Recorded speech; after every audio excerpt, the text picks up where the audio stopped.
Good morning and welcome to Painshill, where I haven't been for a while, but Amelia's been a few times recently. Nice leaf. Good work. Did you find that yourself? Cool. Welcome to another episode of Toby Stupid Vlog. There's a polar bear. I don't mind him. And it's beautiful because it's a lovely autumn day, like the light's coming through the trees and the leaves are still on, and we're going to go for a nice walk and have a picnic. So, you know, life's pretty good. Don't you think?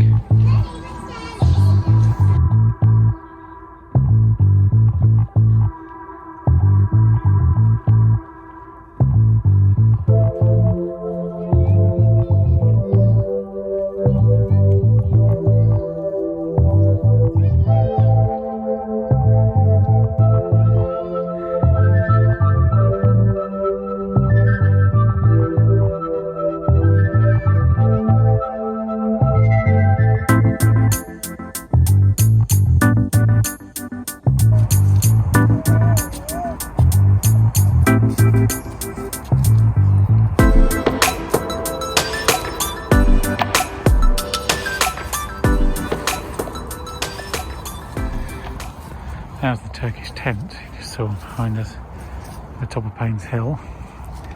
And this is the Temple of Bacchus. Obviously, perfectly normal to have a massive temple built on the top of the hill at the end of your estate. There's nice benches and competition. You can run around. Yeah. When you come back in the spring.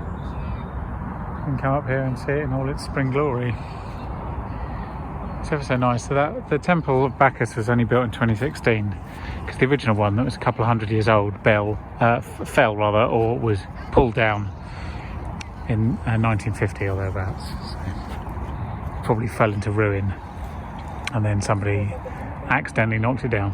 But the view from up here is really quite spectacular. It's a good place for a temple. In fact, apparently the original one, Thomas Jefferson described as beautiful. It's one of the few British monuments he was really into. So that's odd, but there we go. Yeah, there's the view. It's nice, isn't it?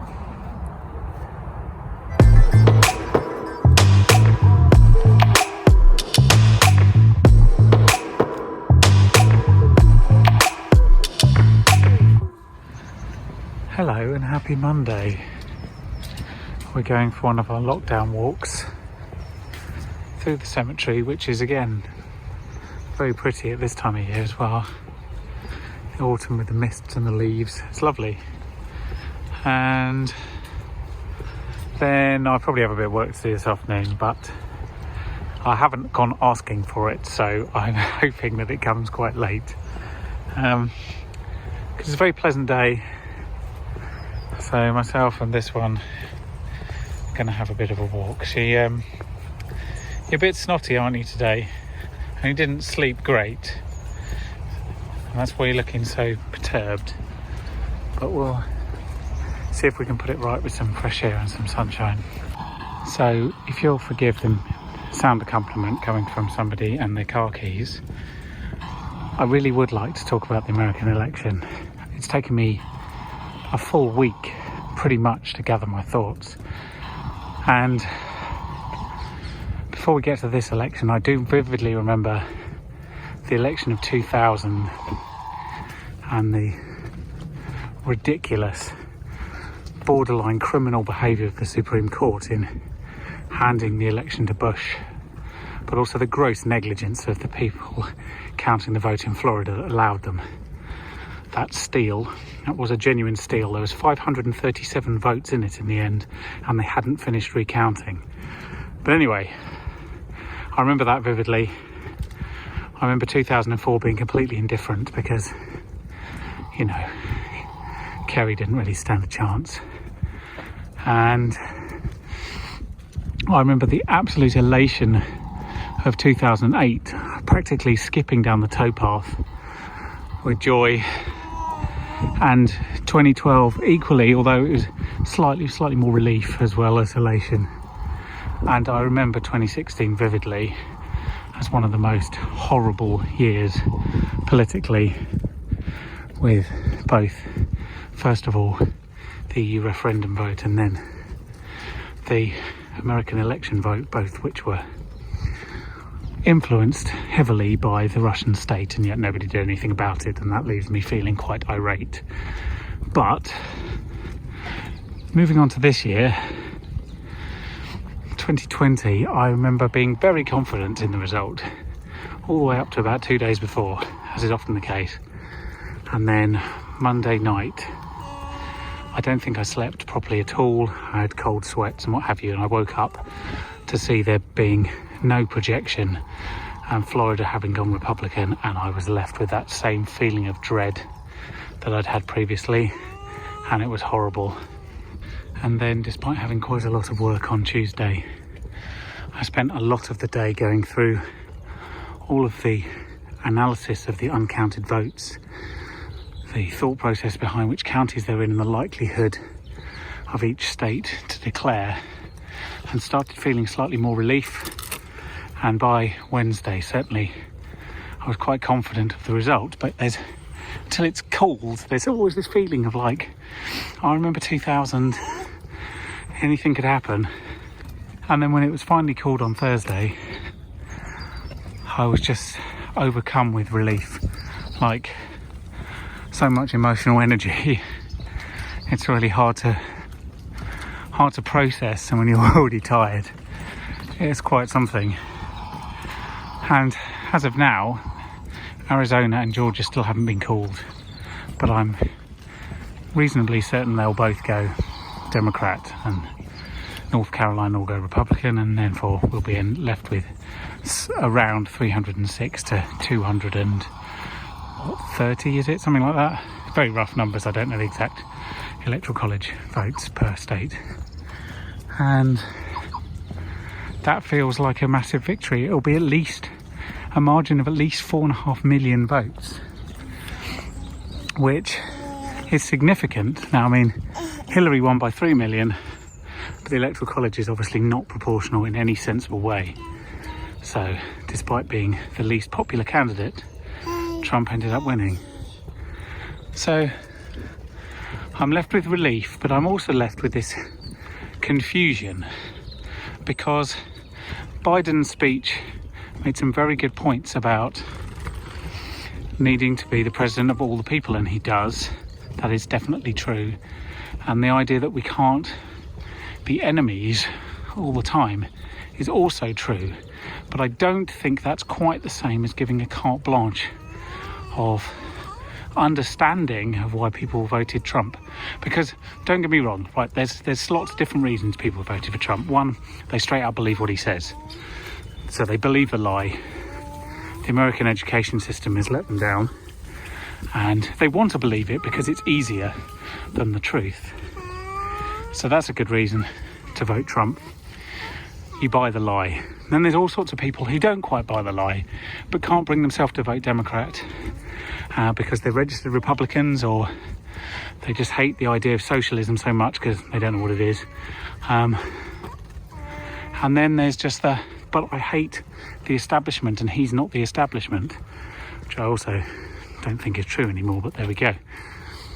But here's the dilemma. You do have to bring everyone together to stop fascism like that rising again, and I do think it is fascism because of its scapegoating of minorities and vilifying of anyone that doesn't agree with the state. And here's the problem. As I said back a few months ago, simply not being racist is not good enough anymore.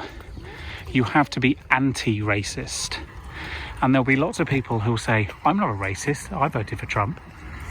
Well, maybe you're not, an overt racist, but you are not anti-racist. You have basically forgiven a man who is overtly racist for being overtly racist. That isn't acceptable. And there's 70 million Americans who could make that leap. And that's upsetting. Now, I don't imagine there'll ever be zero. And somebody once said that there's 47% of the population that will always vote Republican, and there's 47% of the population that will always vote Democrat, and the other 6% is where it's at. And that's horrifying, because if you'll always vote Republican, even if they're a racist, that is very, very, very concerning for not just America, but the rest of the world. And I think sometimes you need to look at your political affiliations and realise that they're not forgivable for everything, and that sometimes you have to acknowledge wrongdoing. And until America can come to terms with the idea of being less polarised and being more realistic about an honest conversation about their candidate, that's not going to happen. And I think a lot of people aren't going to like me saying this, but in this country the same thing is happening with Corbyn. He's not racist, he hasn't got a racist bone in his body. Well, why wasn't he anti-racist when it came to anti-Semitism in his own party? Why did the Jewish former members of his party feel like they were being discriminated against, and the European Court of Human Rights agreed with them? It's because he wasn't being anti-racist, and that isn't good enough. And that is why he's suspended from the Labour Party. And if you can't swallow that, then you need to take a good look at yourself in the mirror and understand why it is that you'll forgive some forms of discrimination and not others. Anyway, this is going to be the rant of the video, and I don't really want to leave it there because it's such a beautiful day, and I do feel like the arc of justice sort of is slowly bending in the right direction again. But there's always work to be done, and the frustration is you can't ever really relax. But you can go for a walk, you can look at the trees and the leaves and the nature around you and think there is a reason to get this right. Maybe I should leave it on more of a positive. I was just talking to Amelia about this. She looks confused, but it is hugely, hugely significant that the United States now has its first female Jamaican, Indian, American vice president, and that is massive. I am so excited about Kamala Harris. Like, she has the dynamism and compassion of a young Joe Biden, and I really hope she gets to be president one day. But we'll have to see, because it's never that simple. I realise that in some vlogs I've said I don't want it to be a baby vlog, and then there's just been lots of baby. But this is kind of what we spend our days doing, is running around like a lunatic in the park. So you just kind of have to reflect reality a bit.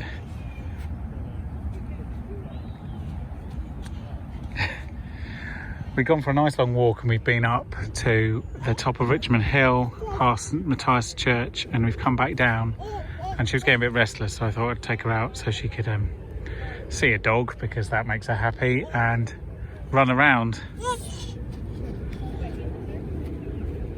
Hello there from the kitchen. Today we are making a pumpkin curry because it's veggie day. So I started with half a sort of medium pumpkin, sliced, with a bit of oil, salt, pepper and a bit of curry powder, roasted in the oven 25 minutes, let it cool, peel it, dice it. Then add it to this, which is some onions, garlic, ginger, turmeric, a bit of Thai curry paste. And then we're going to chuck in a load of chilies, but not till we've taken out a bit from Amelia. We're going to chuck in, next goes a whole can of coconut milk, a bit of maple syrup, some salt and a bit more turmeric. And then we add in some broccoli, and we're good to go. Good evening, happy Tuesday. It's just 4:45, and one of the nicest parts of my day when I get to go for a little walk down the towpath, and at the end of it I get to pick up Amelia, and she's in various moods, but that doesn't really bother me too much. She's always happy when she gets home. It's only 5 days later, but sunset is now sufficiently late that there's no light in the clouds. There's no glow on that building. It's just dark, to be honest. It's just dark, and it's not unpleasant, but it doesn't have that I mean, there's a little bit of reflected light there. It looks much more on the camera than it does in real life. Yeah. Still a nice time of day though, to be honest. It's cool, it's still, and I haven't had to pick up Amelia in the pouring rain yet, which will be a challenge because that will happen inevitably. But at the moment, at least I'm enjoying my walks. Hey, good afternoon. Happy Wednesday, and I hope you're enjoying your lockdown wherever you are in the world. It's probably a lockdown. I mean, it depends how long it takes me to edit this, but if it's November, December, there's probably a lockdown. I'm going for a bit of a walk. I've just been cooking some Normandy pork, which is delicious. It's basically pork shoulder or any fatty cut. You sort of chop it up and then you brown it in a pan so they go really hot. And then you add a sort of usual melee of carrots, onions, leeks and celery, load of cider, load of lardons, some herbs, spices, chicken stock, and you just cook it for hours, and then you add some creme fraiche at the end. It's really nice. But now, because I'm eating such, ridiculous comfort food, I figured, why don't I go out and buy some cheese? So we're going to see if the cheese man, Michel, is locked down in the UK or locked down in France. If he's in France, obviously, no cheese, but it's worth a walk anyway. Here's a quick question. Do you have the same sentimentality around digital objects as you do around physical ones? The only reason I ask is because I do, and I have lost a folder, a 20-year-old folder that was on a disc somewhere, and I can't find the disc or the folder, and in it is some drawings and some early Photoshop stuff and things from a club night we did back at university, and I'm sad. I do still remember them, like they're still in my mind, but I'd like to see them. And I'm very good at backing things up. Like, I back up everything all of the time, multiple copies. But 20 years ago you had to burn a CD or DVD to do that, and there's no guarantee that those CDs would last. They seemed permanent at the time, but it turns out they're not very permanent. Lots of them won't play anymore. And yeah, so I am sentimental about digital objects, and there's just nothing to do about it. It's my generation, I guess. I'm on the crossover. I always say the crossover digital generation. We were the first ones to have the internet, and then have high-speed internet, and then discover file sharing and watching video online and all that kind of stuff. All the generations that came after us, it's very normal and probably isn't quite so special, but I suppose when you've seen the journey, it's more valuable somehow. Anyway, I've still got some hard disks that I can't read and stuff, so it's possible I still have them, but it's not looking likely. I certainly don't have any physical copies of the artwork anymore. I've been through cupboards and boxes and all sorts. 24 hours of searching just to see some piece of sentimental old rubbish. But there you go. There's an insight into my mind. It's definitely getting darker. I mean, I'm not surprised, neither should you be. This is the way that the Earth has been orbiting the Sun for time immemorial. But it is depressing, there's no two ways about it. When I was younger, I used to really like the dark, and I really enjoyed winter. And, the idea of walking home in the dark was really exciting and fun. And it just isn't anymore. There's no two ways about it. Like, my body relies on sunlight for serotonin, and it's frustrating. Living this far north on the planet is not a good idea. Nothing we can do about it just yet. But if there's one thing I could change, it would be that. Not the temperature, not the weather, just the length of the days. Hi there. Happy Thursday afternoon. I'm in a bit of a quandary at the moment because I haven't actually done an awful lot of work this week. I've done some and I've been quite productive, but I haven't done a lot of paid work. And when I don't do a lot of paid work, it doesn't matter how productive I am with other things, I don't feel productive. And so that's kind of frustrating, but it's kind of relaxing in the same way. It's very confusing. And tomorrow, I've got loads of work to do all morning. I've got meetings. It's very annoying. Before we move on, can I be the first person to say, fucking leaf blowers, what an absolutely pointless invention. Let's burn fuel to move leaves around when they're going to be replaced by more leaves. Just use a rake. Anyway, what I was going to say before that was that tomorrow I've got a lot of meetings on, and so I will be very productive all morning from 8:30 to about 1. But I don't want to be productive tomorrow. I wanted to be productive today and yesterday, and I haven't been. And it's like, I don't know, I can't explain it, but it's just annoying. I feel just very annoyed. I wanted to get loads of stuff done today and yesterday when Amelia's not around, and there's been nothing to do. I've been waiting on it, and it's going to arrive tomorrow, and I don't want to do it tomorrow because Amelia's at home. It'll be 3 times as difficult. It'll take 4 times as long, and anyway, that's why I've come for a walk, to gather my zen and to clear my mind.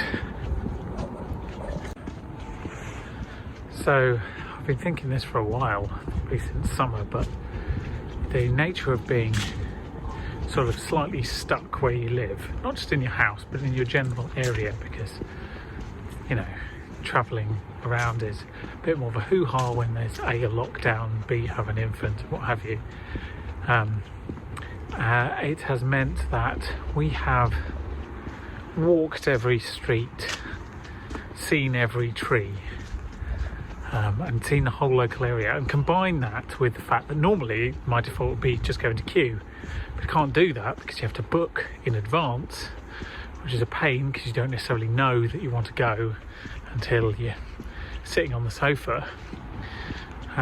So queue has not been able to be my saviour, although it has been nice to go occasionally, but it's not felt like that back garden that I had for so many years.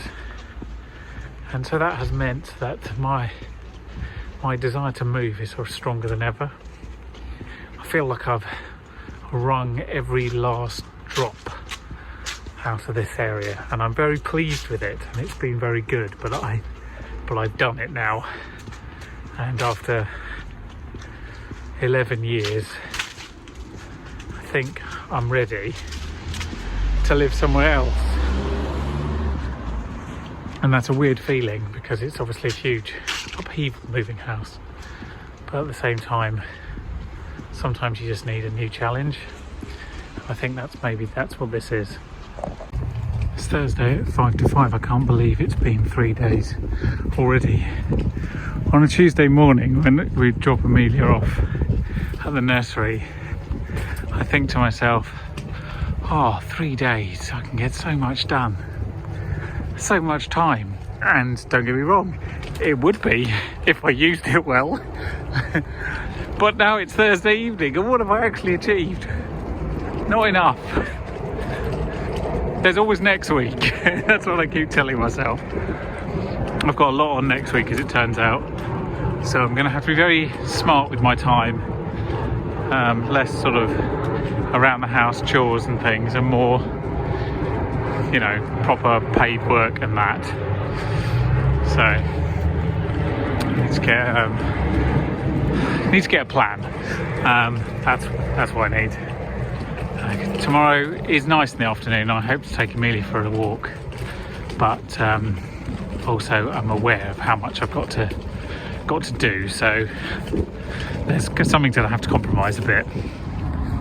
We've come into queue because the weather's pleasant, and I have spent 4 hours this morning on Zoom calls with headhunting companies to talk about which ones, to basically interview them to see who might do our chair recruitment. Are you okay? Yeah, you're hardy, aren't you? She does this a lot. Like, she runs into doors, she trips over things. Luckily she's quite robust, let's say. But yeah, so it's been 4 hours of quite intense Zoom calls talking about recruitment and diversity, which really wakes you up in the morning, but also exhausts you. So I'll come out for a walk before I do any more parade things, because it's now parade season again. Hooray, even though there's no parade. So that's my mission for this afternoon. It's probably my fault, but she really likes trees. This is the tree you've decided to spend some time with today. Good dance. Let's go.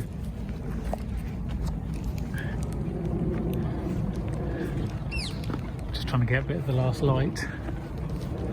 Have some outdoor time. The weather's actually nice, and it's not cold, but it's mild. And I'm not going to get her away from this tree, am I?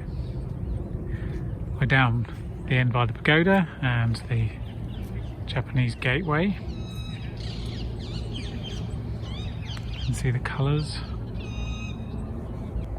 Let's do a word of the week then. Let's do the colours, plural. The colours. So first of all, in German, the colours is die Farben. Die Farben. There's colours in German. And in Italian, it is I colori. I colori. Those colours in Italian.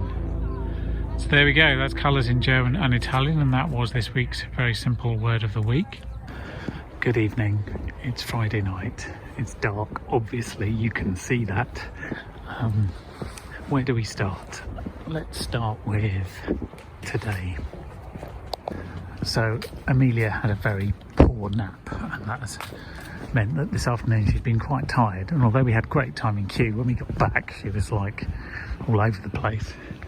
She's gone to bed early and she's out like a light, so that's a relief. The reason I'm going for a walk is because we've decided to have a takeaway despite having a meal plan for this week and everything, but sometimes, you know, you just got to do something to make yourself feel better, so that's what we're doing. Now, what else is happening in the world? Oh yes, Joe Biden has technically won another state. So he's still the president on the 20th of January, I should add. So that's still good. The American election is broadly a success. And Dominic Cummings has finally fucked off out of number 10 Downing Street months after he should have resigned for breaking the first lockdown and then holding a pompous ass news conference in the fucking Rose Garden where he dressed like a dickhead and answered questions poorly with a level of arrogance I've never previously seen. I remember at the time saying he'll be gone by the end of the week or maybe the next one. Well, he didn't. He hung on like one of those nasty shits on the side of a toilet bowl, but he's now finally gone. What a nasty, nasty, odious little wretch. I'm very happy to see the back of him and lots of the other advisors in Downing Street who are equally shitty, and the reality of what they've done with Brexit has finally sunk in, and Downing Street has been forced to get rid of these dickheads. So that is a good enough reason to go out for a takeaway. Anytime there's less dickheads in the world, you should celebrate. Schadenfreude is a real thing and you should own it, and I do proudly. Anyway, what else? I am working on the parade stuff and it's very slow and laborious, but we'll get there in the end. Thank you very much for watching this vlog. I realise it's been broadly me ranting from behind a camera whilst walking the streets of Kew, and I thank you for tolerating it. I hope you'll join me next week as the vlogs have broadly returned to normal, and hopefully life is not too bad with you wherever you are, in whichever lockdown you find yourself. See you later.